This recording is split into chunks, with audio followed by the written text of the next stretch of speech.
성경에 보면은 위대한 신앙의 인물들이 많이 있습니다. 아담도 있고 노아도 있고 아브라함도 있고 그 유명한 모세, 엘리야, 또 신약으로 오면 베드로도 있고 요한도 있고 바울도 있고. 근데 이분들이 위대하긴 한데 공통점이 있습니다. 우리가 따라갈 수가 없다. 우리는 절대 그런 사람이 될 수가 없다. 그러니까 우리가 그분들을 묵상하고 은혜는 받는데 그분 따라가기는 못합니다. 하나님이 그런 사람들은 특별하게 쓰시는 사람만이 가능한 겁니다. 반면에 성경에 보면은 좀 이렇게 작은 데에서 충성한 인물들이 있어요. 저 정도면 나도 할 수 있겠다. 이런 분이 있습니다. 그런 분에 대해서 이제 저희가 도전하고자 지난번부터 예수님의 숨겨진 제자들 이렇게 시리즈 설교를 하고 있습니다. 아리마대 요셉, 그 다음에 니고데모, 그 다음에 오늘은 이제 누구냐면 예수님 십자가 아래 있었던 백부장, 이 백부장에 대해서 말씀을 드리려고 합니다. 이 백부장이 예수님의 숨겨진 제자인가 이렇게 또 고개를 갸우뚱할 수는 있는데 저는 숨겨진 제자라고 판단합니다. 제가 말씀을 증거하면서 왜 그런지 저는 그렇게 생각했는지 오늘 말씀을 드리겠습니다. 결정적인 이유는 십자가 아래서 했던 그의 두 마디의 신앙 고백 때문에 저는 그도 예수님의 숨겨진 제자일 수 있다 가능성을 아주 높게 봅니다. 왜냐하면 그는 십자가에 달린 예수님을 보고 그는 진실로 하나님의 아들이었다. 그냥 지나가는 말이 아니라 자기 마음을 담아서 하나님의 아들이었다. 마태복음도 그렇고 마가복음도 그렇게 기록하고 있습니다. 뿐만 아니라 많은 사람들이 십자가를 보고 하나님 앞에 영광을 돌리지 못했어요. 근데 유일하게 그 사건을 보고 하나님께 영광을 돌린 사람, 그 사람이 바로 백부장입니다. 그래서 그는 성경에는 나오지 않고 다른 기타 자료들을 살펴보면은 그도 예수님의 제자로 갔겠구나 는 단서들이 굉장히 많이 나옵니다. 그 말씀을 오늘 드리려고 합니다. 오늘은 이 백부장에 대해서 설교할 때 3이라는 숫자를 기억하시고 따라오면 쉽습니다. 공통점 3. 3명과 계속해서 비교하면서 이분을 증거하겠습니다. 첫 번째 3은 뭐냐면 예수님 십자가에 달릴 때 그 현장을 지키거나 아니면 그래도 도망가지 않고 긍정적으로 반응했던 3명 중에 1명입니다. 이건 너무 쉽죠? 우리가 아리마대 요셉이었고 그 다음에 니고데모였고 그 다음에 마지막 인물이 이 백부장입니다. 이 백부장은 자의에 의해서 하지는 않았어요. 그는 그가 맡은 일이 그 일이었기 때문에 그 현장에 있을 수밖에 없었습니다. 타의적으로 있었죠. 어떻게 보면 공무집행을 하던 중이었어요. 그런데 그럼에도 불구하고 예수님의 십자가 사건 전후 모든 것을 가장 가까이서 본 사람 중에 1명입니다. 지금으로 말하면 제가 언젠가 그 청산도에 저 아는 교회 집사님이 거기서 병원을 하셔서 거기 그 중창단이 공연을 간 적이 있거든요. 그래서 그때 당시 한 20명 정도가 남서은혜교회에서 청산도를 간 적이 있어요. 배를 타고 가서 그 집사님 병원도 돌아보고 그 교회도 돌아보고 그리고 그 근처 숙소에서 자는데 갑자기 경찰서에서 나왔어요. 그래서 왜 갑자기 경찰서에서 우리를 나오는가? 이 섬에는 외부인이 오면 이렇게 조사를 하나 봐요. 정보과에서 나와가지고 저희를 다 조사하고 신원 확인하고 그러고 가더라고요. 이 정보과는 그런 정보를 다 가지고 있고 그 지역에서 모든 정보를 가장 정확하게 알고 있습니다. 이 백부장은 그때 당시에 예수님의 십자가 전후 사건을 현장에서 진두주의한 사람이고 가장 정확한 정보, 객관적인 정보를 제일 많이 알고 있는 사람이다. 심지어는 예수님이 십자가에 달리는 그 업무를 시작부터 끝까지 계속 집행했기 때문에 누구보다도 가까이 있었던 사람이다. 이 3명 중에 한 사람이었습니다. 그러니까 예수님에 대해서 가장 많이 알 수밖에 없었던 사람입니다. 객관적으로. 두 번째 사문은 뭐냐면 예수님과 베드로 당시 그 초기에 성경에 3명의 백부장이 등장합니다. 첫 번째 백부장은 가버나움의 백부장. 우리가 잘 알듯이 예수님이 가버나움에 들어갔을 때 유대인의 유력자들이나 제자들이 어떤 그 백부장의 종의 병을 고쳐달라고 부탁을 하는 장면이 나와요. 그는 유대인들에게 호의적이었고 회당도 지어줬고 굉장히 잘해줬어요. 백부장임에도 불구하고 어떻게 보면 그 지역에서 유대인들을 지금 말로 하면 이렇게 뭐 좀 어렵게 하고 돈을 뜯어가고 고통을 줄 수 있는 위치임에도 불구하고 굉장히 잘해줬나 봅니다. 그런데 이 사람이 또 훌륭한 건 뭐냐면 그 종이 병들었을 때에 그때 당시에 병든 건요, 우리 요즘으로 말하면 애완견이 병든 것만 또 못한 거예요. 그 정도로 종은 뭐 그냥 있으나 마나한 존재인데 그 종이 병든 것 때문에 예수님에게 부탁한 겁니다. 백부장이 그런 부탁하기 자존심 때문에 쉽지 않거든요. 그런 부탁을 했어요. 그러자 예수님이 그의 부탁을 듣고 그를 고치러 가는 중에 어떤 일이 벌어집니까? 백부장이 또 말하기를 오시지 마세요. 제 위에도 명령하는 자가 있고 제 밑에도 제가 명령으로 부리는 자가 있는데 직접 가지 않고 명령만 하면 그대로 다 집행됩니다. 어떻게 주님이 감히 저에게 오십니까? 저 감당이 안 되니 말씀만으로 고쳐주세요. 그러자 예수님이 뭐라고 하십니까? 야, 참 기이하다. 어떻게 이런 믿음의 사람이 있는가? 유대인이나 유대 자기 제자들은 이런 믿음이 없었어요. 근데 오히려 이방인 백부장이 그 말을 한 것 보고 예수님이 굉장히 그 믿음을 귀하게 보시고 그 종을 고쳐줬던 사건이 있죠. 그 백부장에 대해서도 예수님과 어떤 특별한 그런 사건이 있었습니다. 또 다른 두 번째 백부장 누굽니까? 베드로와 관련되었던 고넬료라는 백부장. 그 백부장도 하나님 앞에 그 기도가 상달된 사람입니다. 그의 마음이라든지 그의 어떤 구제하는 일이라든지 어떤 유대교에 대한 호의적인 거라든지 이런 게 모든 게 하나님이 그를 보고 있었는데 베드로에게 처음으로 세례받고 처음으로 성령 받은 사람. 이건 굉장한 거예요. 하나님께서 이방인들에게도 이제 성령을 내려주셔야 되는데 그 첫 사람으로 누구를 택했냐면 이 백부장을 택했다. 고넬료라는 백부장. 어떻게 보면 반대편에 힘을 가진 군대의 핵심입니다. 그런데 그에게 하나님이 첫 성령을 받게 하고 이방인 사역의 통로를 시작한다. 그 두 번째 백부장도 굉장히 특별한 인연입니다. 근데 여기 나오는 이 세 번째 십자가 아래 백부장도 특별한 인연이다. 예수님의 그 십자가 집행을 다 옆에서 지켜보고 아무도 신앙 고백하지 않을 때 그 앞에서 신앙 고백한 사람, 아무도 하나님께 영광을 돌리지 않을 때 이 십자가 사건을 통해서 하나님께 영광을 돌린 사람. 자, 세 번째 삶을 보겠습니다. 세 번째 삶은 뭐냐면 예수님 앞에서 직접적인 신앙 고백한 3인 중에 한 명입니다. 첫 번째는 누구죠? 우리가 너무나 잘 아는 베드로.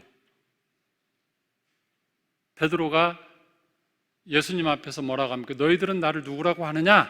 이렇게 말할 때 주는 그리스도시요 살아계신 하나님의 아들입니다. 이게 자기의 합리적인 이성으로 근데 한 고백이 아니었어요. 하나님의 도우심으로 영적인 어떤 은혜로 그가 고백한 겁니다. 그러니까 주님이 야 그건 네가 한 게 아니고 하늘에 계신 하나님이 하게 한 거야. 그렇게 할 정도로 정말 합리적인 자기의 고뇌와 이성과 한참 생각하고 판단해서 한 고백이 아니었어요. 은혜로 정말로 고백한 겁니다. 또 도마의 두 번째 고백이 있죠.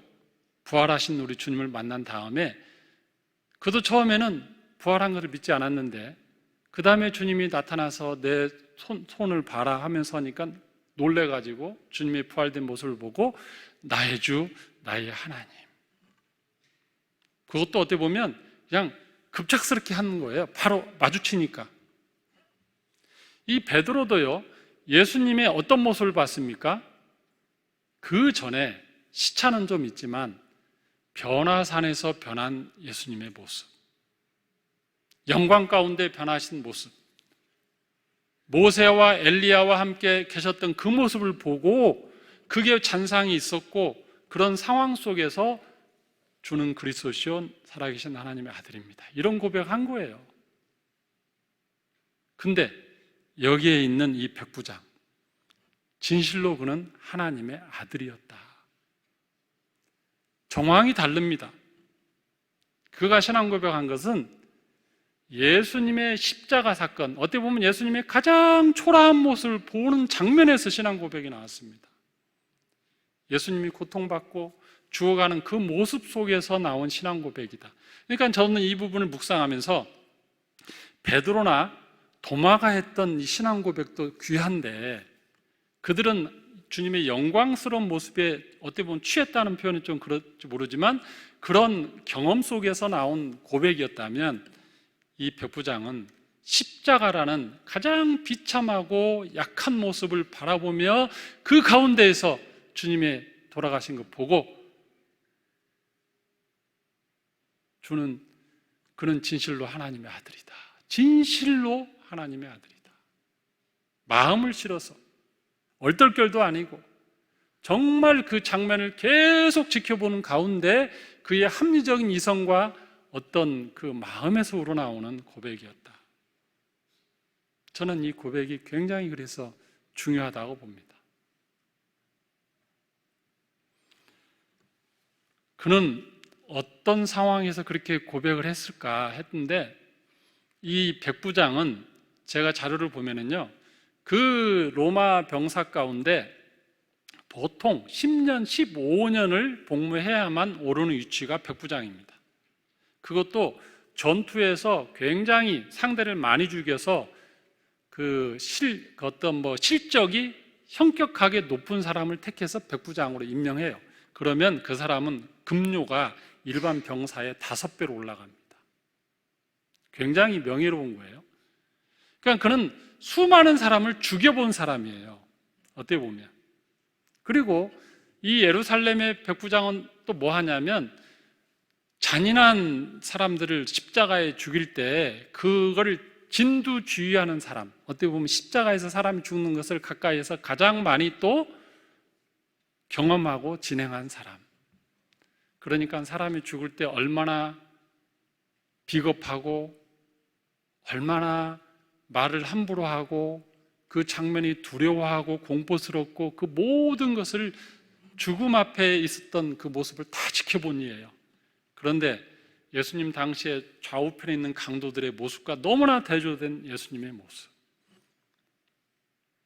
그 예수님이 외치는 그 한마디 한마디, 그는 두려웠을 거예요, 마음속에서. 왜냐하면 예수님이 대단한 메시아라는 것을 그도 알고는 있었어요. 선지자급이고 그가 아는 예루살렘에서의 그 선지자는 함부로 다뤘다가는 자기들이 죽는다는 것도 이미 소문을 통해서 알고 있습니다. 그러니까 그 일을 집행하면서도 갑자기 자기에게 어떤 화가 미칠까 봐 두려움 속에서 그 일을 진행해요. 그러니까 마태복음을 딱 보면은 갑자기 하늘이 어두워지고 지진이 일어나고 무덤이 열리는 사건 나오자 그 병사들이 두려워서 공포에 떠는 모습이 나옵니다. 그건 자기들에게 해가 있을까 봐. 그런 마음 가운데 계속 진행하는데 주님이 한마디 가운데 무슨 말씀 있는지 아세요? 가상칠한 가운데 하나님, 저들의 죄를 용서하여 주시옵소서. 저들은 저들이 하는 것이 뭔지 모릅니다. 이 말을 들었을 때 저는 그 백부장의 마음이 무너졌다고 봅니다. 두려워하고 공포스럽고 저 선지자가, 저 메시아가, 유대인의 왕이 나에게 해코지라도 뭐 어떨까 했는데 용서하는 그 말 앞에 아마도 그의 마음이 무너졌겠다. 무너졌겠다. 자, 네 번째 3입니다. 네 번째 삶은 그의 그 행적과 그의 말과 고백이 마태복음, 마가복음, 누가복음 이 세 군데에 다 기록이 되었는데 굉장히 호의적으로 기록이 되었어요. 여러분, 성경이 기록될 때는 현장에 있었던 것을 바로 녹취해서 그 다음날 기록하는 게 아니에요. 한참 사건이 지난 다음에 그 다음에 기록된 거예요. 이게 다. 그러면 이것을 기록할 때 백부장이라는 외친 이 말을 마태도 마가도 누가도 기록할 때는 이 사람에 대한 긍정적인 마음이 있었기 때문에 그런 거지, 만약에 그가 나중에 가서 또 나쁜 짓을 하거나 어떤 반대적인 것을 했다면 이렇게 호의적으로 기록할 리가 없어요. 정황적으로. 이건 그냥 정황입니다. 천주교에서는 그래서 이 백부장을 신자로 여깁니다. 천주교의 자료는 다 그래요. 그래서 베드로 대성당이 혹시 가보셨습니까? 저도 옛날 갈 때 입구는 자세히 못 보고 안에 가서 천정 보고 그림 보곤 했는데, 이 사람을 설명할 때 보면 그 베드로 대성당 입구에 가면 로마 백부장이 창을 들고 지키는 장면이 나오는데 그 백부장이 이 사람입니다. 롱기누스라는. 천주교에서는 베드로 성당을 지키는 자로 그 형상이 이렇게 내부에 보시면 다 나와요. 그 형상도 있습니다.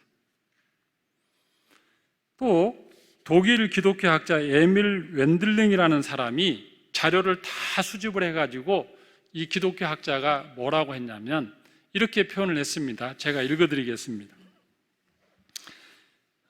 핵심만 읽어드리면, 이 백부장은 나중에 회개하고 그리스도인이 되어서 이방인 기독교인의 중요한 인물이 되었다. 그가 모든 사료를 연구한 다음에, 그리고 카파도기아에서 순과하였다고 그가 자료를 정리하고 마지막에 결론을 내립니다.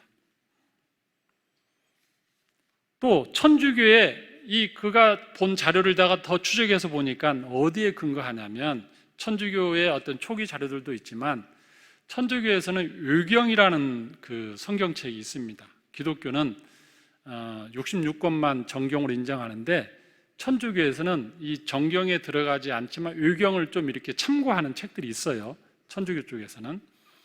기독교에서는 인정하지 않고 별로 인용도 안 합니다. 근데 천주교에서는 율경이 있는데 그 율경 중에 두 권이 뭐냐면 베드로 복음서라는 책이 있고 빌라도 행전이라는 게 있습니다. 빌라도가 그때 당시 있었던, 예수님 당시 있었던 모든 것을 황제에게 이렇게 서신으로 보내는 그런 내용 포함한 그런 것들이 있어요. 거기에 보면 그의 행적이 있는데 그 이름이 롱기누스 이렇게 기록되기도 하고, 다른 책은 페트로니우스로 기록되기도 하고. 어쨌든 호의적이죠. 우리 기독교는 전혀 상관없이 대했는데 천주교 쪽에서는 그렇게 대하고 있다. 어쨌든 이런 정황들을 다 모아보면 그도 예수님의 숨겨진 제자일 수 있겠다.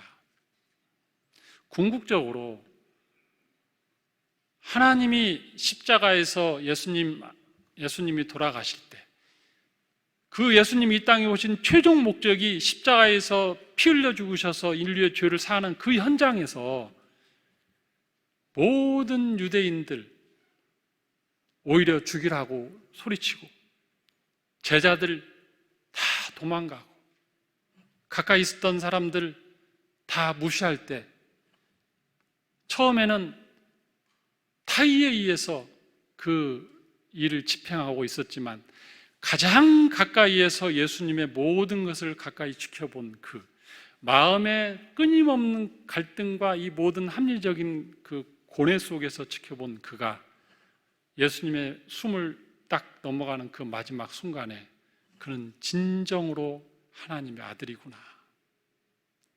그걸 또 그 말만 한 게 아니고 이 성경 기록자들이 하나님께 영광을 돌렸다, 그 말로 이렇게 해석해서까지 올립니다. 사랑하는 성도 여러분, 우리가 신앙생활할 때 우리는 모세처럼 되기는 쉽지 않습니다. 엘리야처럼, 우리가 바울처럼 그렇게 위대한 신앙이 될 수는 없어요. 순교할 수도 없습니다. 그렇지만 이렇게 숨겨진 제자 한 사람 한 사람처럼 조그만 위치에서 자기 시대에 자기가 하고 있는 그 영역에서 그래도 하나님 앞에 충성할 수 있지는 않을까. 저는 성도님들이 그런 신앙인 되기를 부탁을 드립니다. 제가 어떤 분으로부터 이 3.1절이라고 해가지고 유관순 열사에 대한 카톡을 하나 받았는데, 제가 그 카톡을 읽고 무슨 느낌이 든지 아세요? 나는 이렇게 할 수 없어. 나는 이렇게 할 수 없어. 한번 참고하시라고 제가 한번 카톡에 있는 내용을 한번 잠깐 읽어드리겠습니다. 이런 독립군, 이런 신앙인이 될 수 없다고 저는 생각했습니다. 한번 보십시오. 그 내용을 보면은 이렇게 나옵니다. 유관순 열사의 기도문, 이렇게 적혀 있습니다. 불과 18살에 이런 기도문을 하나님 앞에 쓰고 그는 이 땅을 떠났습니다. 하나님이시여, 이제 시간이 임박하였습니다. 원수 외를 물리쳐 주시고 이 땅에 자유와 독립을 주옵소서. 내일 거사할 각 대표들에게 더욱 용기와 힘을 주시고 이로 말미암아 이 민족의 행복한 땅이 되게 하여 주시옵소서. 주여, 우리와 함께 하시고 이 소녀에게 용기와 힘을 주옵소서. 대한민국 만세, 대한민국 만세. 믿음의 진정성을 알 수 있는 기도문입니다. 나라를 위하여 흘린 순교의 피가 스며진 이 땅은 거룩한 성지가 되어 열방 가운데 우뚝 설 것입니다. 그의 유언장에 보면 가슴이 저미는 이런 말도 있습니다. 내 손톱이 빠져나가고 내 귀와 코가 잘리고 내 손과 다리가 부러져도 그 고통은 이길 수 있사오나 나라를 잃어버린 그 고통만은 견딜 수가 없습니다. 나라에 바칠 목숨이 오직 하나밖에 없는 것만이 이 소녀의 유일한 슬픔입니다. 여러분, 신앙인으로서 이렇게 산다는 건 참 감동적이고 그러기 때문에 위대한 인물입니다.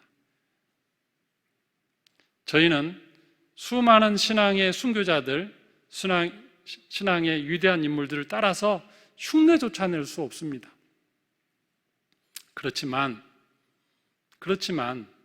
예수님의 숨겨진 제자들처럼 조그만 데서 하나님이 원하는 그 현장에서 우리의 신앙 고백, 나의 신앙 고백을 한다면 그가 아리마대 요셉이고 그가 니고데모고 그가 백부장이라고 생각합니다. 오늘 여러분 성찬식 참여할 때 이런 신앙 고백이 있기를 바랍니다. 성찬식은 십자가에 달린 그 예수님을 보고 예수님의 그 보혈이 나의 모든 죄를 깨끗게 하고 이 땅을 내가 떠날 때에 결국에는 천국으로 인도하는 하나님의 보혈의 피이다.